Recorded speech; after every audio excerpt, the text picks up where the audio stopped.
What's going on, everybody? I'm the best is the best that was the best that ever will be. There'll be none before me, there'll be none after me. Therefore, I am one of Jacoby, and welcome to Wrestling Made Simple. We got an action-packed week this week with your news of the week, followed by your SmackDown Raw reviews. And then we are going into a TNA pay-per-view review because fuck it, ain't no Bash in Berlin's to review.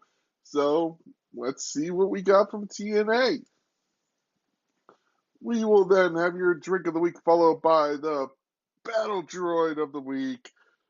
But let's get into news this week, though, as a WWE superstar wants to challenge The Undertaker to one last match. Apparently, Braun Breaker is looking to challenge The Undertaker for one last match, saying he knows where I am and he knows where he can find me.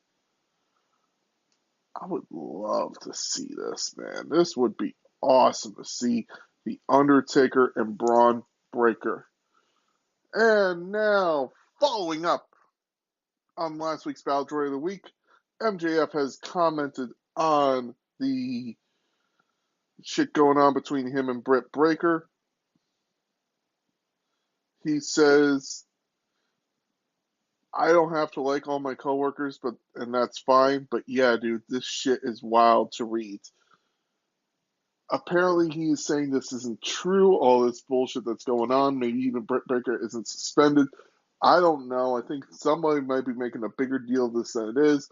And if it is, then I apologize for making them my Battle Droid of the Week last week.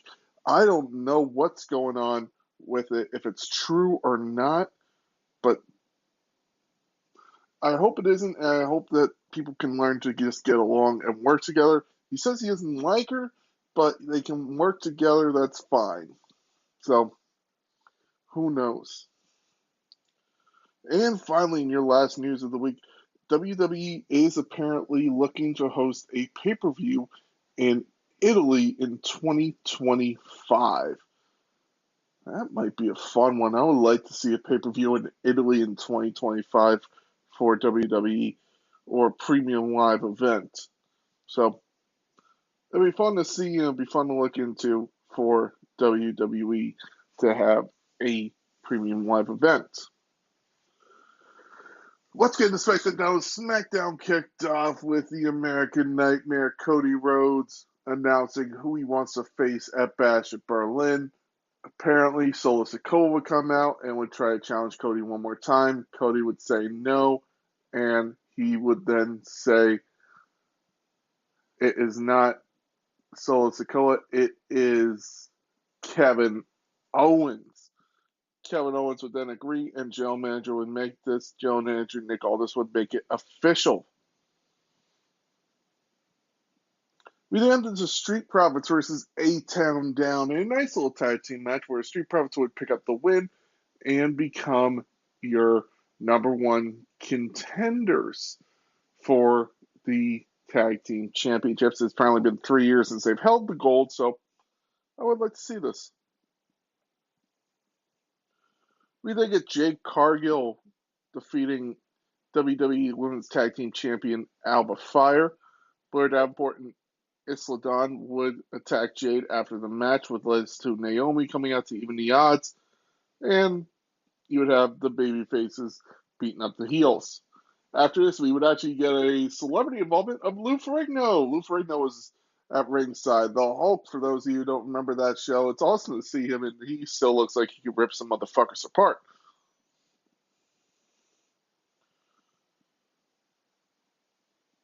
We then get LA Knights fans chanting, "You deserve it," for his United States Championship win. Santos Escobar came out and said he's a marked man. A vignette was then shown for former Imperium member Giovanni Vinci. Debut on the Blue brand. Actually, looking forward to it. I will say this, actually, we will not have a Battle Droid of the Week after this. We will have a different segment at the end of the show. There will be no Battle Droid of the Week this week. Forgot to mention that. We then get DIY versus Pretty Deadly in a number one contenders match. DIY would pick up the win. So it is going to be DIY versus the Street Profits to determine the number one contenders. We then get Tama Tonga telling Solo Sikoa that Roman Reigns isn't here. Solo say he doesn't need to worry about him. Talking to the fans, saying he is the tribal chief. Jacob isn't here because he's injured. Apparently, he will return in a couple weeks to SmackDown, and it is just a kayfabe. He is not really that injured. Thank Christ. Roman Reigns' music then hit for a huge pop. He hit a couple Superman punches, even hit a spear. Roman Reigns stands tall to end the show, and next week he will deliver a promo to say, hey, I'm back. Awesome to see the Tribal Chief back. This is really going to help SmackDown's storyline. I am looking so forward to Roman Reigns really just showing up and wrecking house with the new bloodline.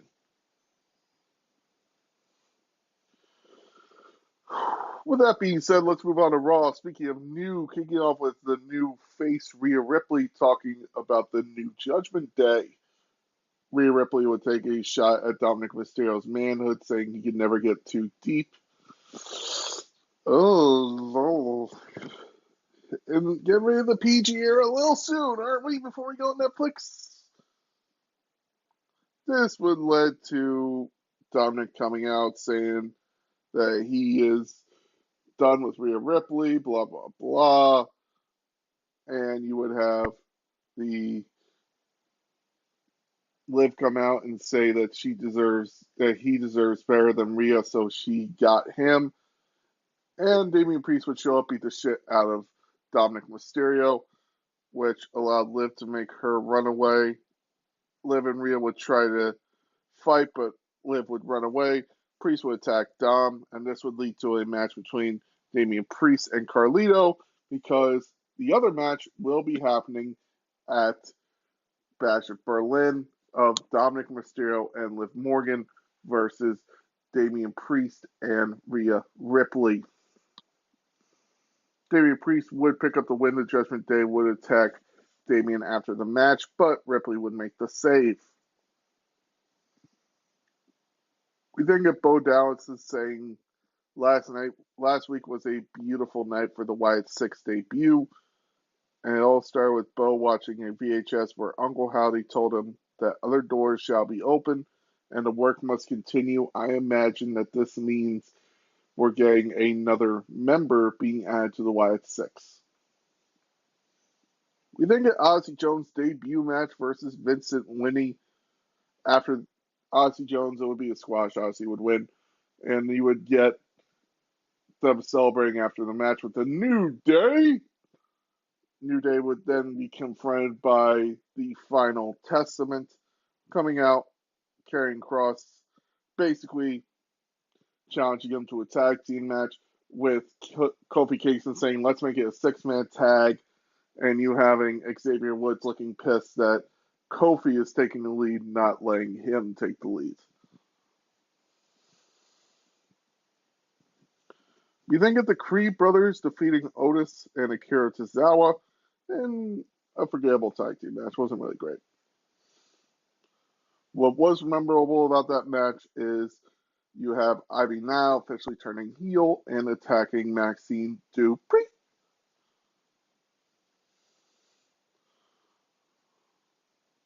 We then get Damage Control versus the Pure Fusion Collective.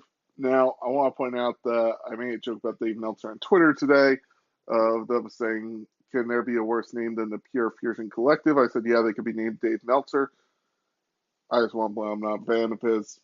I gotta make that known.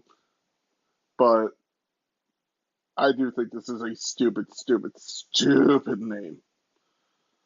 And the other name they're throwing around is Street Trash for the new Judgment Day. Also a stupid name.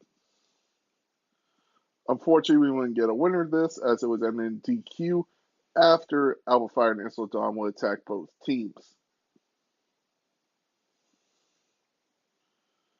We then get an amazing promo between Randy Orton and Gunther. If you haven't watched it, I can't even do it justice. Go watch it. It was awesome. Definitely the promo of the week. if you're looking for just two guys who, one, know this industry and know what the fans want. You would have Drew McIntyre come out to try and basically again make it a triple threat match, but CM Punk would come out, attack Drew McIntyre, leading to CM Punk beating Drew with a belt and basically saying, I know what I need to do now to get rid of the Drew problem.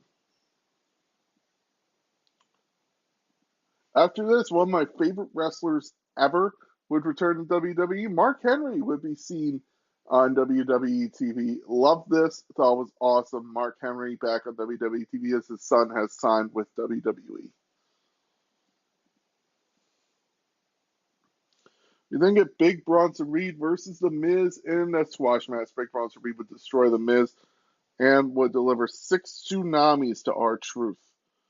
We get your match of the week, in my opinion, after this, of R-Truth versus Braun Breaker defending his title against Sami Zayn in a 2 out of 3 falls match.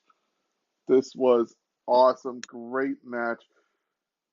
You would have Sami Zayn pick up the first win with a haluva kick out of nowhere, Bronson Reed delivering a spear, and then Bronson Reed finally hitting one more spear after hitting a Frankensteiner, which was unbelievable. I still can't believe the athleticism these two have.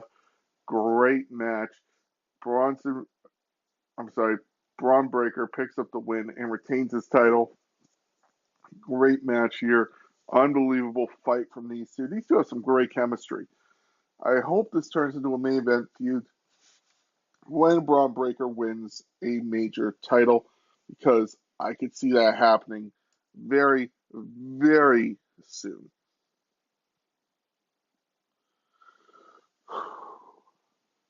All right, ladies and gentlemen, I am going to be reviewing a TNA pay-per-view. I think this is the first time I have ever, and I do mean ever, reviewed a TNA pay-per-view.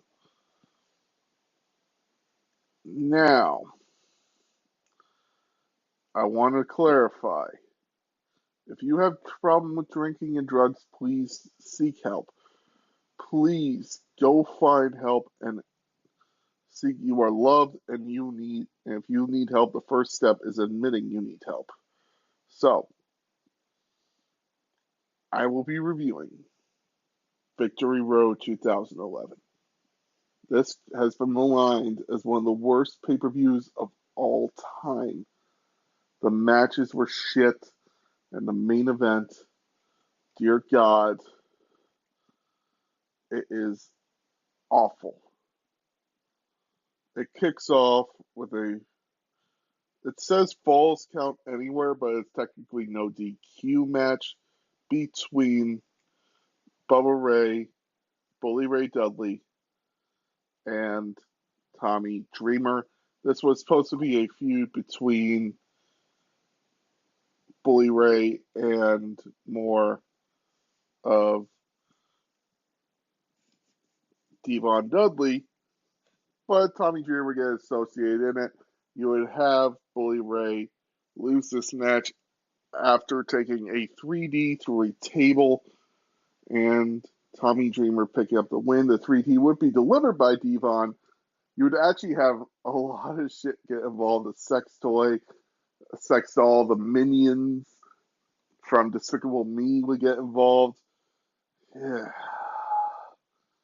ECW stars competing way past the years they should have been. The only reason I'm not acquainting Bully Ray to this is because Bully Ray would have a career resurgence later on with the Aces and Eights, to which I actually have a biker cut of the Dead Man's Hand, Aces and Eights. We then get Angela Love and Winter, formerly Caitlin Winter, in her time with WWE under the name Caitlin Lee Burchell, which she was I can't remember his name, his on-screen sister. It was a weird thing. Versus Santira, aka Sarah Stock, who is currently signed at AEW, and Rosita, who is now known as Zelina Vega, for the Tag Team TNA Knockouts Tag Team Championships. This was a tag team match, and it exists. There's really nothing memorable. Zelina Vega would pick up the win with a messed up roll up. 1, 2, 3. The tag team championships changed hand. It was all out of fucking sorts. We did get a first blood match between Matt Morgan, who had a little bit of a run in WWE, as a former mayor and current deputy mayor of Longwood, Florida. I think that's a funny little thing.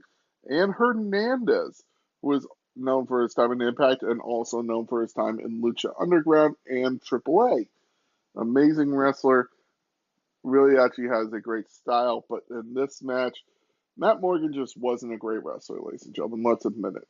He was okay at best, and it showed here. Hernandez would pick up the win this first blood match, but the less talked about, the better. That's just going to say a little bit. You would have someone try to use the turnstile and taking off the turnbuckle pad. It wouldn't work. It's these two didn't have chemistry, man, and chemistry makes the match. So far, we are 0 for 3. And we come to what I think is the second best match on the card next, which was Kazarian defending his Ultimate X title, TNA Division X Division Championship, against the Young Bucks, Jeremy and Max Youngbuck, and Robbie E., who is now known as Robert Stone in WWE, but at that time was a Frankie D ripoff. Kazarian would pick up the win in this 14-minute match. Actually, very good high-flying action. You could always count on the Young Bucks to really pull out a match. They could pull out a match with a broom and a mop, and it would still be good. It makes me actually want to see them feud in AEW and actually just say, hey, let's just see who's the better one, who's the better brother here. I would love to see that match. Kazarian would retain this title. Nothing really to write home about, but it's still way better than what we've had. So far, I'll call it 1 for 3. We then get your best match of the night, in my opinion, a tag team TNA World Championship match of Beer Money Inc. versus Inc. I know. Of Jesse Neal, who is best known for his work in TNA, and Shannon Moore, who is best known for being best friends with the Hardys. He would actually be in Matt Hardy's corner at WrestleMania 19 when Matt Hardy would defend his title against Rey Mysterio. That would also be the first pay-per-view or WrestleMania where Rey Mysterio would dress up as a superhero, dressing up as Daredevil. A little bit of a fun little tidbit for you. So you would actually have Beer Money Inc. pick up the win. Shannon Moore showing off his in-ring skills. He actually was a great wrestler. It's the Inc. name does make me laugh a lot. Beer Money showing respect to them. I really thought there was great respect shown between these two tag teams. And for me to say a tag team match is the best match of the night is unbelievable to me. Because y'all know I hate tag team matches. But Beer Money Inc. would pick up the win, and with Bobby Roode and James Storm. So I would love to see, now that TNA and WWE have a working relationship, the Cowboy James Storm and Bobby Roode, maybe have a little reunion. Just one on-screen reunion would be awesome. We then get AJ Styles versus Matt Hardy. Matt Hardy representing the new Immortal, which at the time had bought TNA from Dixie Carter. Dixie Carter, who was the current actual owner of TNA, she does not own any of it anymore. The Carters have since sold it, and I believe Access Television owns it now. So you would have the heels of Hulk Hogan Eric Bischoff and Ric Flair starting to recruit wrestlers to their side. People like Bully Ray, Matt and Jeff Hardy, and several others. AJ Styles would pick up the win in an okay match. It was a good high flyer match, but AJ Styles was clearly in more of a prime than Matt Hardy at the time. Matt Hardy truly, in my opinion, wouldn't reach his true prime until about maybe a couple years later when he would turn to broken Matt Hardy. Again, a okay match. So far, three out of three out of six ain't bad. 50%. And they blew it with the next match, Mr. Answer versus Rob Van Dam. In a double countout. How the fuck do you have Rob Van Dam matches end in a double countout?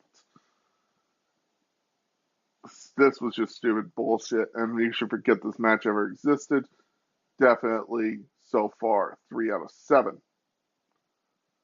And I'm being generous with the 3 out of 7. You could honestly make it 2 out of 7 right now, but anyway, let's move on to the main event. The main event is maligned. It is terrible, and it's terrible for all the wrong reasons. Sting would win the title from Jeff Hardy a month ago, when Jeff Hardy would join Immortal. Jeff Hardy would say he wasn't in the right mindset and he needed to go off. He would come back, and at Victory Road, he would represent Immortal while going against Sting, who represented Dixie Carter.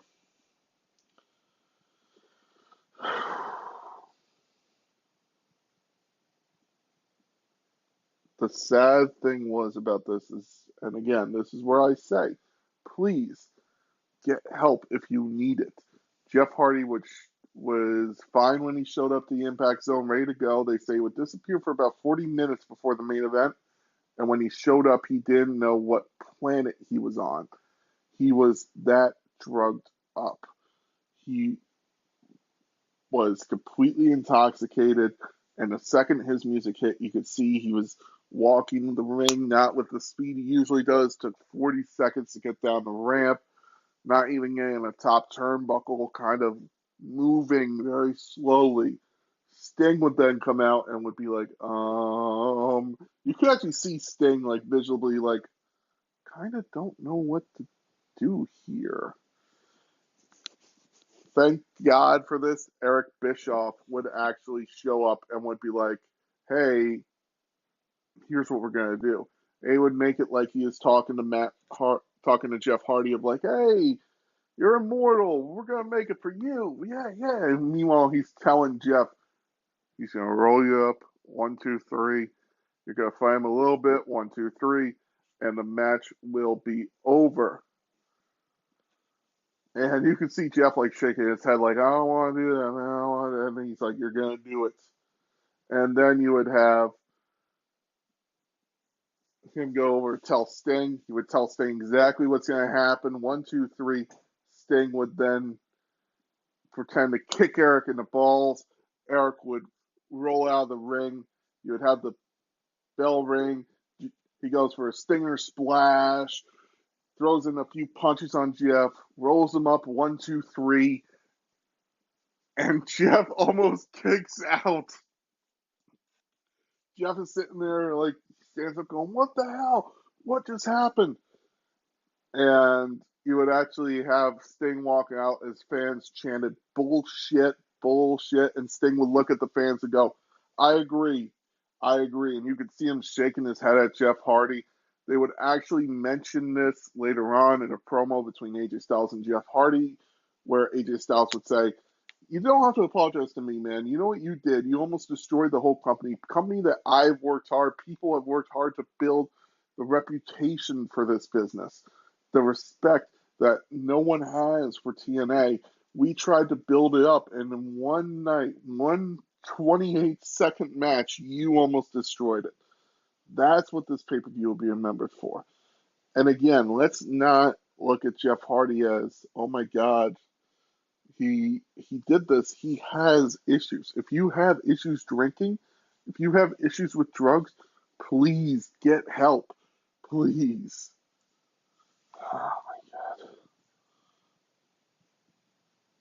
Now that being said, I'm going to move on to the next segment, which is the drink of the week. But please get help if it's needed. Let's move on to drink of the week. The drink of this week is one of my father's favorite drinks, an old fashioned. So we're going to get 2 ounces of a small batch straight bourbon whiskey. You're going to get some bourbon barrel maple syrup or bitters of Angostura bitters and orange bitters, an orange peel, and a cherry for garnish.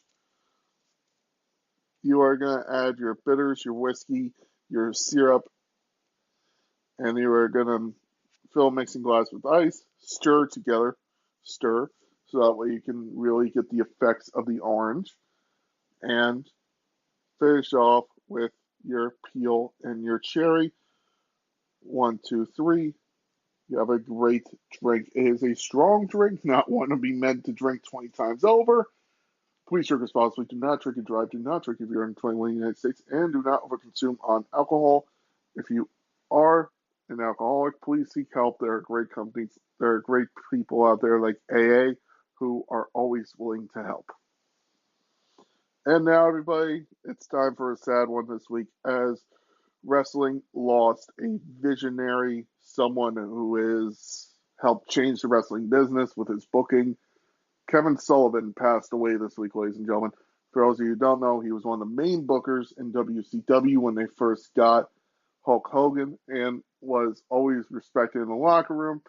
He was actually very well known for a segment with Brian Pillman, and Brian Pillman's son, Brian Pillman Jr., would pay respect to him, saying, "I respect you, Booker Man," after he passed away. So this week we honor a legend and someone who really helped change the face of the business.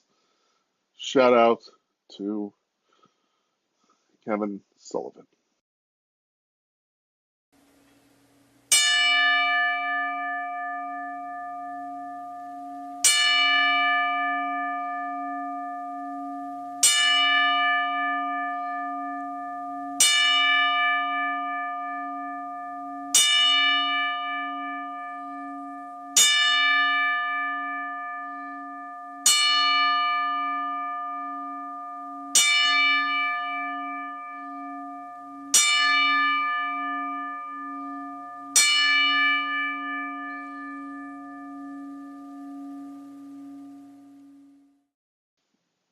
May he rest in peace. Thank you very much for listening, everybody. I've been the big guy, and this has been Wrestling Made Simple. I hope you have a great week in wrestling. Next week, we will move on to another pay-per-view review. I don't know which one we'll be doing. I'm going to keep it a mystery for this month until we reach Bash Berlin. Thank you very much for listening. Have a great week in wrestling.